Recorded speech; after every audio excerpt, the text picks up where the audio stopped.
let me get right into it. After the past couple of days, various legal experts have said that it's going to be very difficult to institute private prosecutions.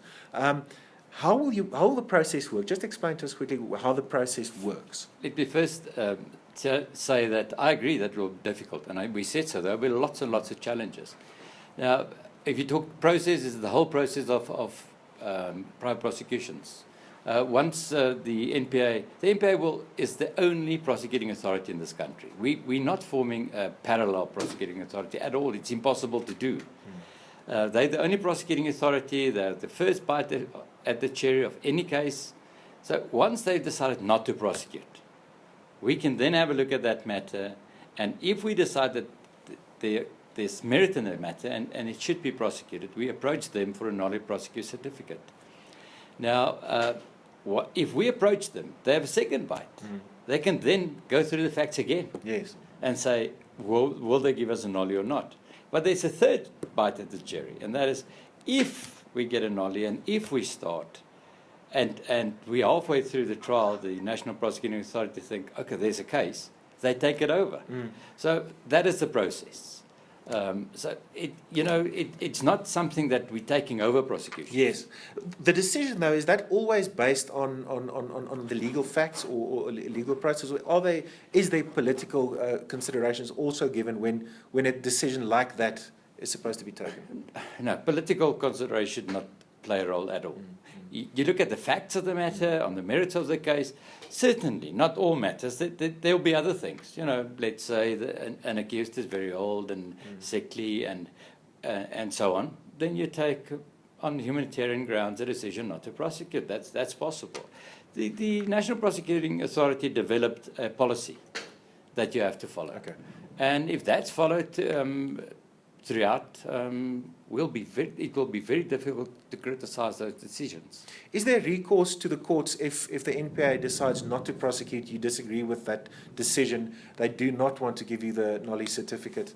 Is there recourse into the courts that you can take? I mean, the well-known case that everybody's talking about, NSPCA matter, they refused to give the NSPCA a knowledge certificate. The NSPCA approached the appeal court, the SCA, the Supreme Court of Appeal in Bloemfontein. There they lost, and they won in the Constitutional Court. So, yes, there's lots of recourse. Your unit will focus on criminal justice matters, as I understand it. Will it also look at civil matters? Not at all. Only criminal matters. And the reason for that? That's what we're there for, as private prosecution. Looking at private prosecutions, nothing else. So you're not going to look at civil matters like language issues or stuff like that? Not at all. No, not at all. You were at the NPA for a good number of years. On leaving, what do you believe are the NPA's strongest points, and what do you think are their weakest points where they can improve as an organisation? The strongest point is the prosecutors working there. There are unbelievable people working there. Yeah, but I'm talking about the foot soldiers. The foot soldiers. People at Soweto in court, people in Pretoria in the courts, in Klerksdorp and Potchefstroom, that work long hours. They work during the day, prepare at night to go back, keep the court rolls running, achieve a conviction rate of more than 80%. Just incredible. So those are strong points. Weak points, I think they never paid us enough. Isn't that every employer's weak point? No, it's very difficult for me to belabor weak points. I would like to focus on these strengths. The North Gauteng High Court found that the decision not to indict President Zuma was irrational. It's now being heard by the appeals court. It will be heard by the appeals court. Do you think, as now part of AfriForum's private prosecutions unit, that he should be charged? Very difficult to say, and I don't want to prejudge the issue. I have never done that, and I don't know if you followed our press briefing. We will certainly not use the media to do our cases and to try people. We'll certainly follow the process, and we believe that every person must have a right to follow all the processes, as Mr. Zuma and his team is doing. So we'll follow it. and see what happens. Not to prejudge anything, but as a legal strategist and as a legal mind, this is obviously going to the Supreme Court of Appeals in Bloemfontein. And given the tactics that the President has used or has used in the past, do you foresee this going all the way to the Constitutional Court? Do you foresee this every single avenue of legal recourse available to him that he will take that? It's a loaded question, but not agreeing with your question, but the answer would be every person has a right to take it through all the different layers of our courts, and it's raining. It's amazing, and I think the principle there is so important that I can very well foresee that it will end up in the Constitutional Court. Very instructive answer.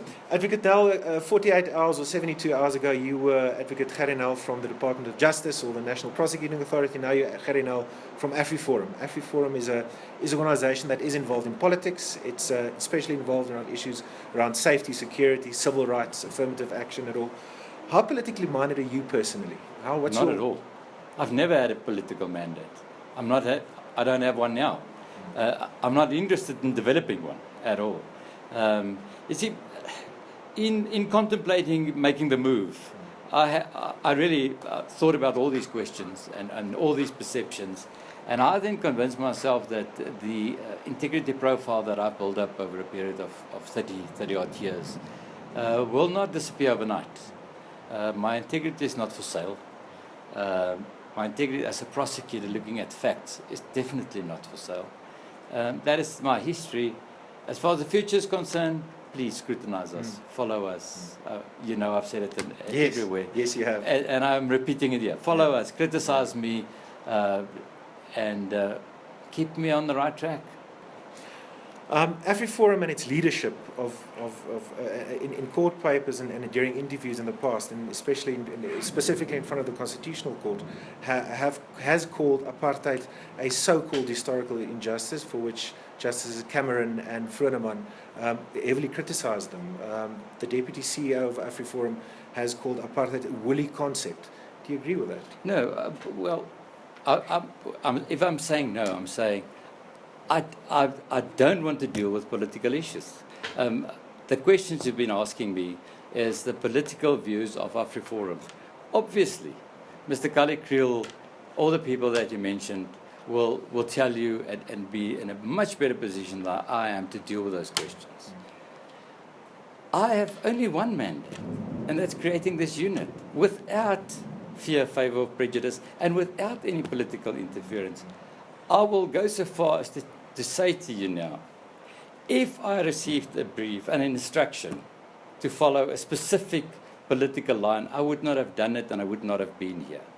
So certainly all those political questions you asked me, I'm incapable of answering that just because I've not been a political animal in the past. I'm not going to become a political animal now. And I'm following only one brief, and that is create a unit without fear, favour, or prejudice, and do what's necessary. I understand it, and I understand your point. But still, the unit is part of a political organisation. You can't get away from that. But you see, it's always interesting if people say, understand you, but still. Because if you say, understand you, but still you don't understand me, with the utmost respect. Because if you understood what I was saying, you would have understood that I've got no political agenda. I've never received a brief to follow a political agenda. So there cannot be a but still. To be a but still would have been possible if you say 10 other organizations gave me an opportunity and I picked one. Then you say but still. But if I tell you that I've been approached by one organization that was willing to fund this organization, to give me clean slate to do this, there cannot be a but still. And just lastly, and I see we're almost ready to go, just to get back to a previous question that I did ask about AfriForum's beliefs around what apartheid is, so-called historical injustice, so-called, or a woolly concept. Do you agree with that or not? Again, you see, luckily I've been in court. Yes. I sat there and asked the questions. It's the same question over and over again, and I'm willing to give the same answer over and over again. And I'm going to do it now, and I'm going to do it clear, and please understand what I'm saying. Scrutinize what I'm doing from now on. follow every case I take, follow the appointment of people in my office, then come to me with those questions and say, you see, I told you so a year ago that that's what you're doing. Then I'll turn around and say, you were right. But up until such time, you cannot have those perceptions.